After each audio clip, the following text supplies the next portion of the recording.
Hello, I'm Stacey Mallory, and welcome to Charge Talk 4630. If this is your first time here, I welcome you and ask that you follow this podcast by pressing on the subscribe button. It is not a paid subscription. It is free. This way, you'll be notified whenever this podcast goes on live or we release the latest content. You can also listen to us whenever you get your podcasts. You can check out some hot topics involving the Chargers on stormcloud.blog, which is run by our very own Cal D.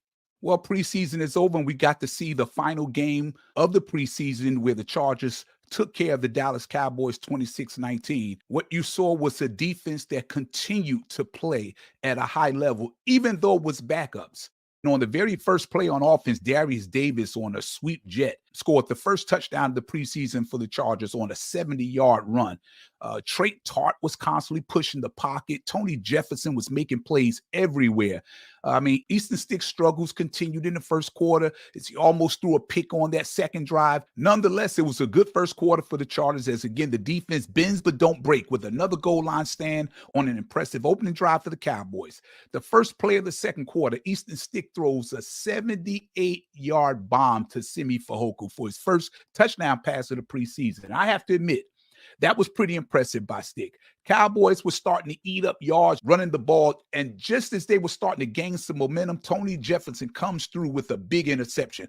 I know it was preseason, but Tony Jefferson was making tackles everywhere. He was everywhere to the point where the Cowboys must have felt like he was using a cheat code or something. Easton Stick missed on some easy throws he should have made, and all you need from your backup quarterback is just to make some plays. If he could make all the plays and make all the throws, he would probably be a starting quarterback for a team in the National Football League.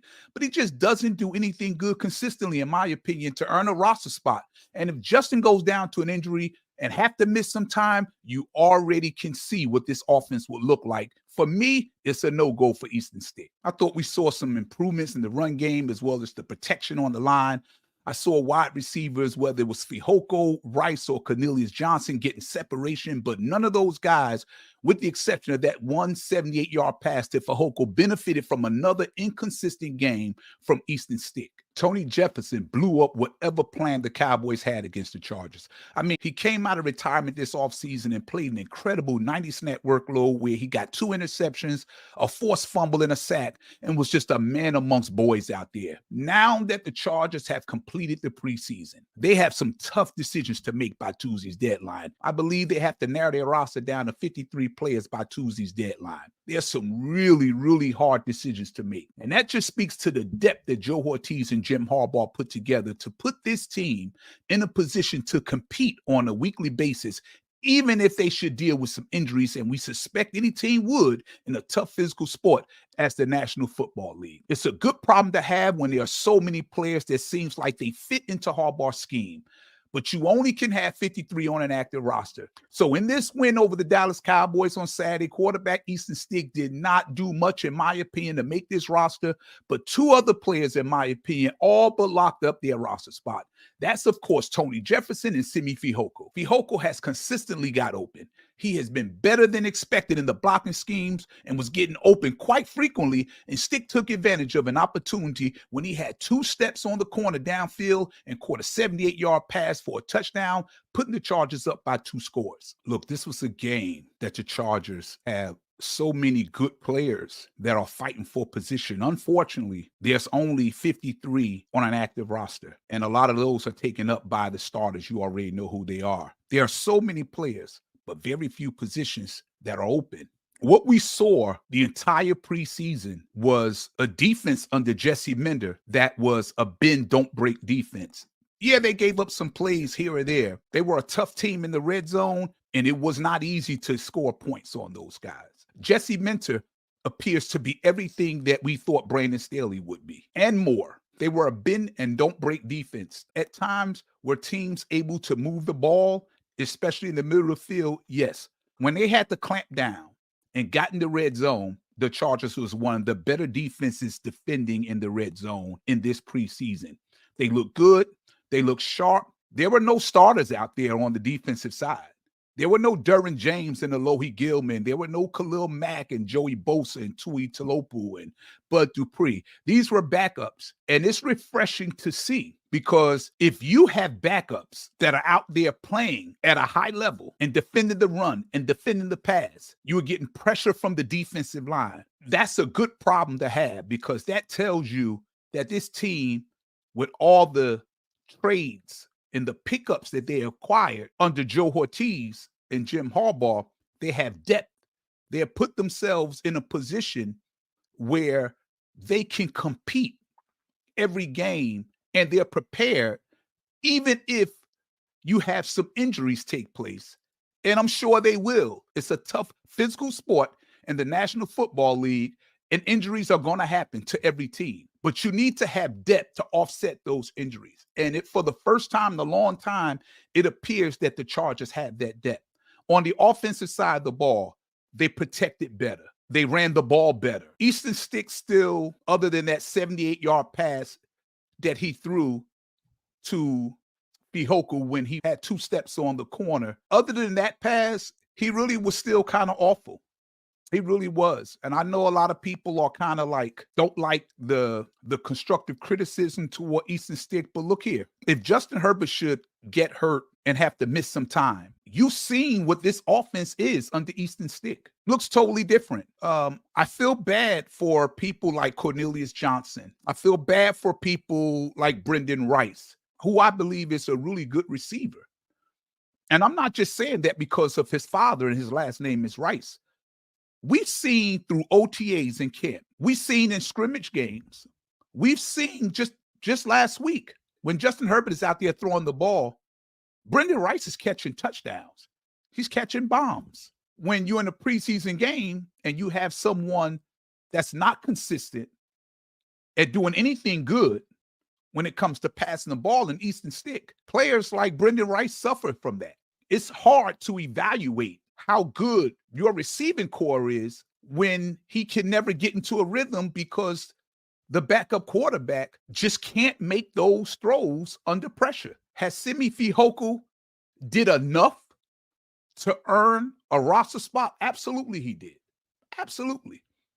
If you want to look at Brendan Rice and say due to his lack of production in the preseason games, he should not make that roster, that's a fair argument to have. But at the end of the day, I believe if it wasn't Easton Stick and it was Justin Herbert, or if Easton Stick was there and just made the majority of the throws when they were available to him, I think you would have seen more production from Brendan Rice. So I kind of feel bad, not only for Brendan Rice, but for this team, because I think some really good players are going to be let go because it's a production-based business. And because of the lack of production from Easton Stick, you didn't see that from a lot of the receivers. If you take that 78-yard pass from Simi Fehoko, other than showing up in the run schemes, blocking, which he has done an exceptional job at that, he don't have a lot of production in terms of yards gained. So I like the run. It's going to be some tough decisions for this organization to make. I like a lot of these guys, and unfortunately, you only can have 53. I'm looking forward to this season, man. Darius Davis may have played his way back onto the roster because there was questions about Darius Day until he started from the opening drive with that 70-yard run, that sweep jet to the left. And he got a chance to show off his speed and what he can do in open field, which is lovely. You just can't prepare for speed like that. Other than that, it was good to see they leave in the last game with some confidence. And it's going to be interesting to see what happens with Easton Stick. I don't know what's going to happen with Easton Stick. Do they let him go? Do they go out and get a Huntley or a Heineke or a Tannehill or whoever is available?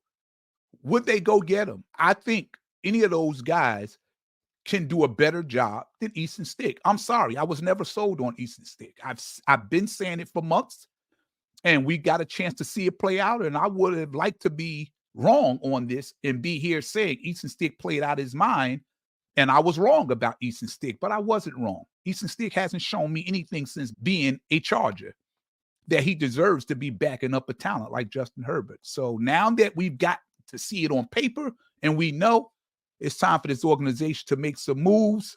in case Justin Herbert happens to go down or miss a couple of games. Hopefully he don't. But if he do, we do not want Easton Stick behind center. I tell you now, some guys that I would be willing to let go that I think not going to make the roster, that didn't do anything at all good.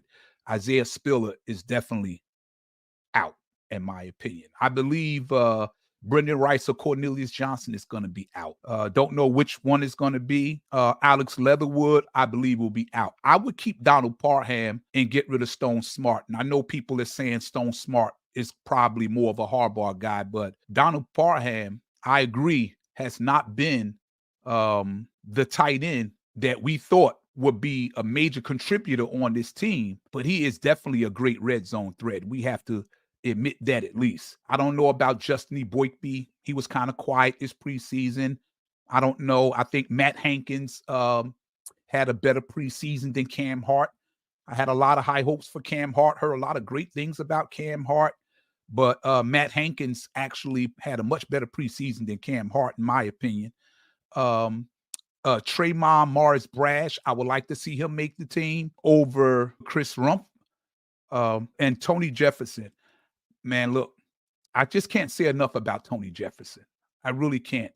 I mean, he haven't played at all last year. He played a couple of games with the Giants in 2022. Didn't play at all last season. I know he's 32 years old, but his body is fresh. And I had a friend of mine who told me we were talking about the game Saturday night, and he was saying, he's 32 years old. It was a preseason game. And I'll just say this. I wasn't sure if Tony Jefferson was going to make the team either. I didn't know what he had left after being out of the league for a year. And he didn't get a chance to play those first two preseason games. So he played the entire game on defense. And I know it was against backups and it was in a preseason games. But let's say if Tony went in and looked bad, if he didn't look good at all, we'd probably be saying right now he won't make the team. But at the end of the day, he did. He played out of his mind. Tony Jefferson, stats from Saturday's game: 14 tackles, 1 sack, 1 forced fumble, 1 tackle for a loss, 2 pass deflections, 2 interceptions, 1 fumble recovery, and 2 interceptions. My God, he was not going to be denied. He's locked in on this roster.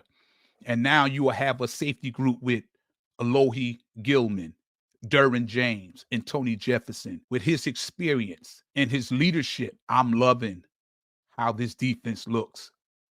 I'm really loving how this defense looks.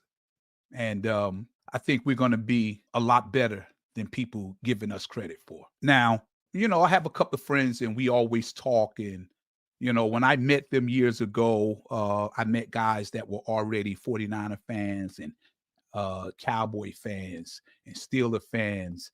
And they love to be able to, if you having a debate about something pertaining to football, they love to always say, well, how many rings you got? How many rings you got? How many rings you got?